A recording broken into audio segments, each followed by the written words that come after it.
as you're listening to this episode, I want you to just let yourself relax.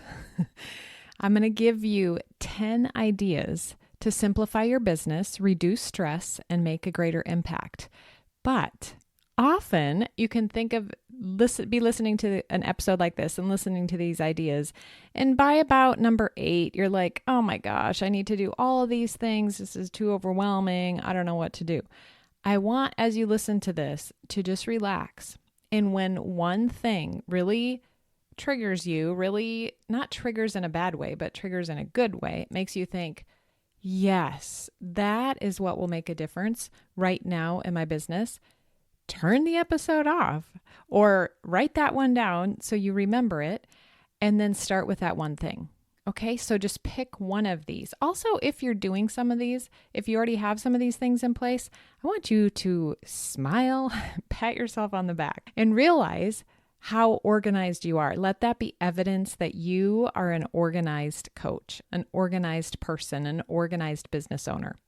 Okay, let's get into the 10 things, the 10 ideas to simplify, reduce stress, and make a greater impact. Are you ready to work less, feel more organized and productive, streamline repetitive tasks, and implement systems that allow your coaching business to run smoothly even without you? If so, you're in the right place. Welcome to the Organized Coach Podcast, your go-to source for practical tips and solutions. I'm your host, Tracy Hoth, professional organizer, certified life coach, simplifying expert, and most of all, down-to-earth fellow coach just like you. No matter if you think you're missing the organizing gene, have ADHD, or just love anything organizing, I'm here to help you become an organized coach with a business that works for you. Pull up a seat and let's get started. Here are 10 things that you can do to simplify your business, reduce stress, and make a greater impact. Are you ready? I put these in not any specific order, but except for this first one, the first thing I want you to start doing, because this is impacting me so much. I've always known I should do it, but I just haven't been doing it. And now, because I have the 12-week year, you can go back and listen to that episode in place. I'm actually getting it more in place, I guess. I don't know how to say that. More as a system that's flowing smoother. But the first thing you do every morning is read your goals and vision. Now, this is if you have a business, or if you don't and you're listening to this, read your goals and vision every morning. Now, when you use the 12-week year, it's just your top 3 goals, so it doesn't take that long. You're not going to read every goal in your life, but read your top 3 goals at least, and read your vision. And I like to even add some personality or attitude as you read it. Get some enthusiasm in it. Actually embody it, like feel it in your body. And I talked about that in the 12-week year episode.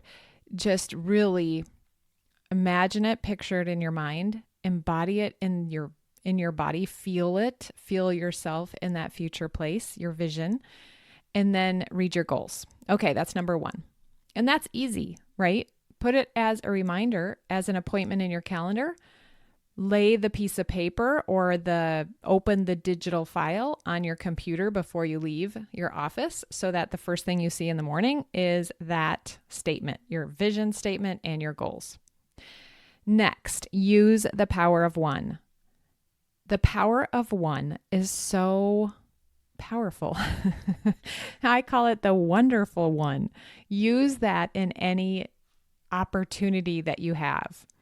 And it doesn't mean that if you're not able to use it, that you're not doing it good enough. You are still using it. Maybe there's the power of 1. So for example, if you decided that you're going to use Google Drive as your hub, that would be the power of 1. You're choosing that to be the hub where you put everything. Now, if someone needs to use Dropbox with you, and so you have a system in Dropbox where they download a file or you download a file and they get it from there, and that's just what you've done, you don't have to change that. You can keep that for that one thing. Like one of my clients uses Dropbox for podcast with her podcast producer, and that's already set up. It's fine. That's totally fine. You're not doing it wrong because that's not also in Google Drive. But just know the hub is in Google Drive. That's the power of one. Same thing with, I just watched a declutter video, and the easiest things to start decluttering are duplicates. When you have duplicates, because you only need one. You only need the power of one. So for example, a lot of this is, you could think of it with software or apps. You don't need 10 note-taking apps. You just need one. And then your mind is like, oh, I know where to go when I am taking notes, and you'll go to the one app. Or it's like a uniform that you wear. When I used to go into people's homes, I loved when I finally got a t-shirt. So it was the power of only wearing that one thing when I went to someone's home. It was so freeing. It just frees up your mind with so many decisions that it has to make. Okay, so wherever you can use that, that could be one stapler, one hole punch, one, I don't know, what else do you have more of? Printer, one pair of glasses in each room. If you're one of those people that have a million of them. I just heard someone talking and they were saying they have the snap-on fronts to their glasses. So that means they're using the power of one. They have one pair of glasses and then they snap the decorative front on it. So think of ways that you could use the power of one. Okay, number 3. This will simplify everything. Make a home for everything. This is when you're organizing digitally. Every document, PDF, thing that you put onto your computer should have a home. Sometimes these homes are challenging to decide because they could fit into a couple different homes. For example, I just talked with a client and she was deciding where to put her headshot photos. Now, when you're deciding your file structure, your brand could go in marketing because it's outward facing. It's what people are seeing.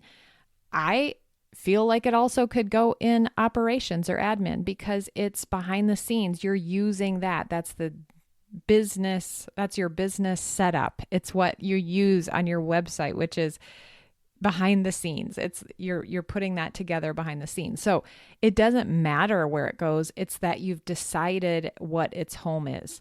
And if you can't remember that, that's why I say once you decide these things, print out a digital file structure and just jot notes on it so that it's in front of you until you have these things kind of worked into your mind.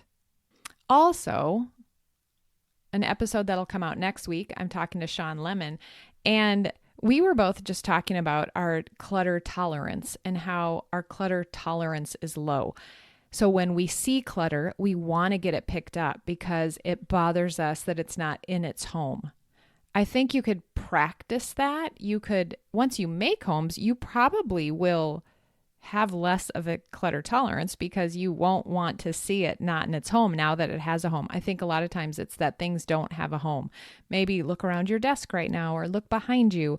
Do the things that are on the surfaces or on the floor, I see you, around your office, do those things have homes? Is it that they just didn't get put back into their home, or is it that they don't have homes? So one of the things when you're organizing, step 3 is to assign homes to things so that everything has a home, and that's digital or physical. And then get annoyed if it's out of its home, or set up little tidy routines where you quickly put things in its home. It's so freeing that they have a home assigned to them because then picking up is really easy. Getting ready for company to come is really easy because things have a place to go. Number 4, do a time audit. This is what I am in need of doing right now, a time audit, so that I can know where my time is going. And this is something, by the time you listen to this episode, I'll be back already from my vacation, but this is something I'll be doing and implementing and maybe even putting in a little challenge within my communities to do a time audit so we can really, really analyze where our time is going. We can simplify our business and reduce a lot of stress and make a greater impact because we now know where our time is being squandered. Is that the word? Being fiddled away and not being used to its best of its ability. And this also includes, scheduling and rest or fun times. If you're using your fun times and filling it with little things that you didn't get done, or not using your fun times because you didn't really plan any, then that affects things too. So it's not just that we're trying to be uber productive and use every second. It's just know where our time is going and be more intentional of it. Number 5, set up shortcuts. My number 1 shortcut thing that I think everyone should have set up is a bookmarks bar, to have your favorites and the sites that you go to often neatly on the bookmarks bar. That is so important. It's going to save you so much time. And it's easy to access the things that you need and use, because when you're searching around and trying to find it and having 10 clicks instead of 1 click, that takes time and it takes brain power. So set up shortcuts. The other shortcuts that are now becoming really amazing is in using AI to set up a shortcut.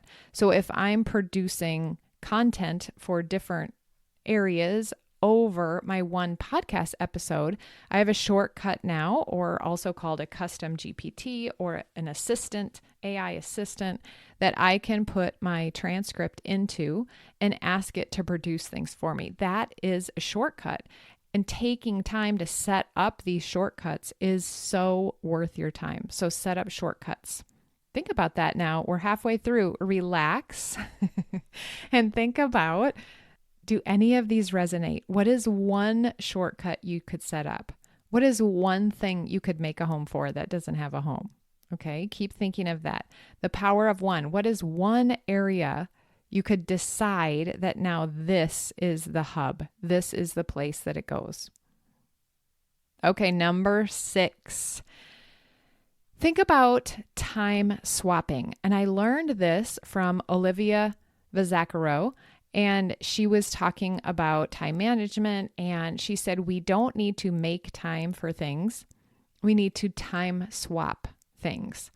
So we are already doing things and we are swapping that for something that we want to do that has a higher priority or is a more valuable task.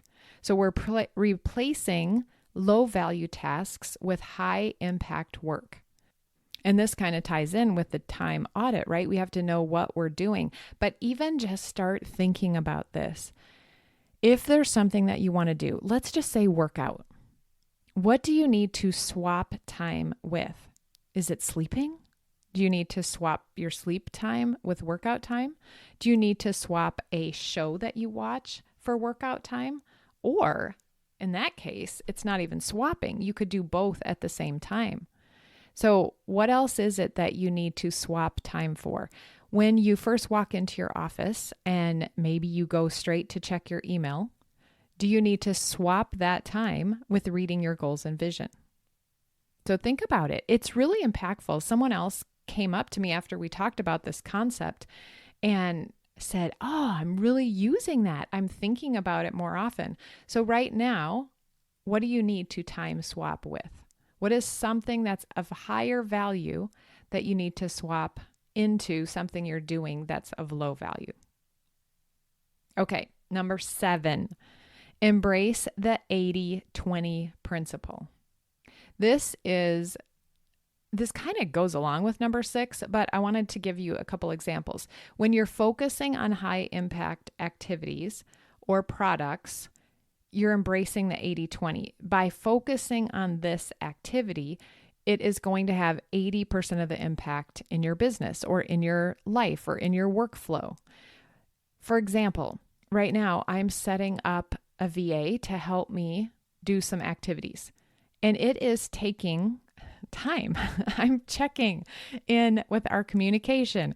I am creating templates and needing to get information to her, and doing all these activities are taking a lot of time, but they are high impact activities. They are worth spending the time on because that is going to impact my workflow 80% of the time. And then once that's set up, it's like a project and then it's done. So embrace 80-20. Be thinking about what are you doing? What do you want to be doing? And this again goes back. These kind of all tie in. This goes back to reading your goals and your vision. What do you need to be embracing 80% of the time or 80% of your energy going into so that you can reach your goals? Number 8, reduce context switching.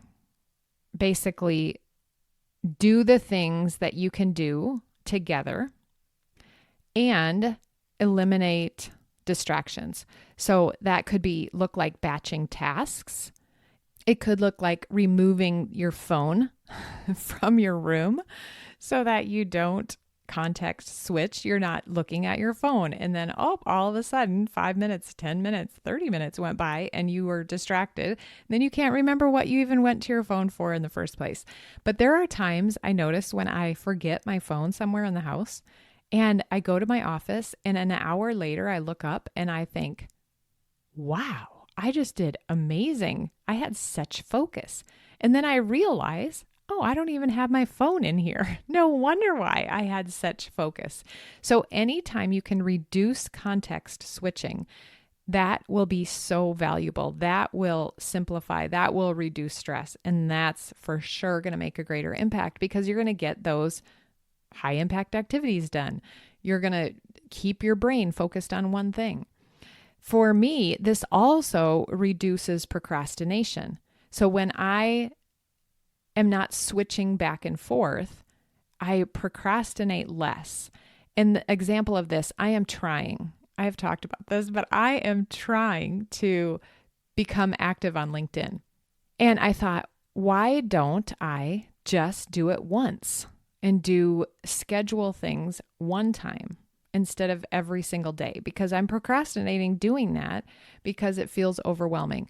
I love that Christina mentioned this in her podcast pitching. Why not have an entire day per quarter that you pitch podcasts? And then you have one afternoon that you go back and reply back to them or bump your message up. Why not do that? That will keep you from procrastinating. It'll keep you from context switching, and it's batching all the things so you can stay focused. Okay, number 9, use filters. There's a couple different ways. So when you have a file structure set up for your business or for your home, you have a digital file structure. It's very easy to filter information through that, and it gets to where it's going to go without using a lot of brain power. It's just like, does it go in home or business? Does it go in one of the 5 files? Does it go in this spot or does it go in this spot? It's so much easier. It protects your time and your energy. But the other thing you can use this for is before you go to declutter, you can say, this is what I'm going to keep and this is what I'm not going to keep, because it fits in with the vision that I have been reading every day. And then it's a yes or no question. You're just like, yes, it fits into this category, or no, it doesn't. It makes the decision so much easier. So it's like deciding ahead of time with a filter to make decisions for yourself. So you can use that in decluttering. You can use it in your file structure, putting things in their home, even tasks as you look at your to-do list. Does it fit into this or this? Will this move me toward my vision? Yes or no? Am I getting distracted from my goals? Do you hear this? Does this happen to you where you've defined what you are working toward. You've defined what your visibility plan is. You've defined what tech stack you use on your computer. And then these shiny objects come up and you're like, ooh, oh, that's probably the answer that I'm looking for. Oh, that probably will work better than what I'm looking for. No, you have a filter that says, in these 12 weeks, I'm going to work on this with this, and I will not do anything else. So when something shiny comes up, you're like, does it go into the filter? Or does it fit into my guidelines? Yes or no? Okay, so use filters. And then finally, schedule time to think, to be inspired. Even if this is reflecting on your work in an end of the month evaluation or end of the 12 weeks evaluation, even if it's planned while you're driving. I love driving and listening to podcasts, and I love to be thinking, how does this inspire me? What does this bring up that I want to think more about or want to implement? I also love to do this when I'm flying. I bring a journal. I download about, I don't know, depending on how long it is, 10 podcasts that I want to listen to, or it could be music for you, whatever it is. And then I just go to town. It's so fun. It's just thinking and being inspired and dreaming, and make sure you have that time to think. So hopefully one of these maybe it's just feels easiest to do. Maybe one of these feels easy that you could easily do this week. Easily put on your calendar. Maybe you're in the process of doing one of these, like making a home for everything. So this is inspiring you back to stay focused and to keep working on that. But whatever it is, just do one of these activities, choose one and get started with it. And remember, like I said in the beginning, realize how organized you already are. Maybe you're already using the power of one in one area. Be celebrating that. Maybe you already have homes for a lot of your things. There's maybe 10 things you don't, 10 categories you don't. Just celebrate that you have a home for a lot of things. Maybe you're already swapping out tasks. Maybe you have a filter set up in one area. Just make sure to notice those things, to celebrate those things, and then just choose one thing to work on next. Okay, have an amazing day. I will see you next week on the podcast with an interview with Sean Lemon on digital organizing. And he is going into all the details. I'm asking him about his personal life, about how he starts his day, about how he organizes. He used to work at Apple, so he knows a lot about digital organization. And it's so interesting hearing what he does in his business and in his life. See you next week. Wait, if you're finding this podcast useful, you must check out the Organized Coach Academy. It's my course where I walk you through every step to get your business organized, to get yourself organized, to save money and time, to prepare to hire someone, to do all the things that you want to do in your business with ease. Check that out at simplysquaredaway.com/OCA. Also, I'm sure you've heard this a million times, but I would love it. It's my way of knowing that you're enjoying the podcast if you leave a written review. I have lots of freebies for you. They're linked in the show notes. You can find them in my bio on Instagram at Tracy Hoth. And until next week, have a beautiful day.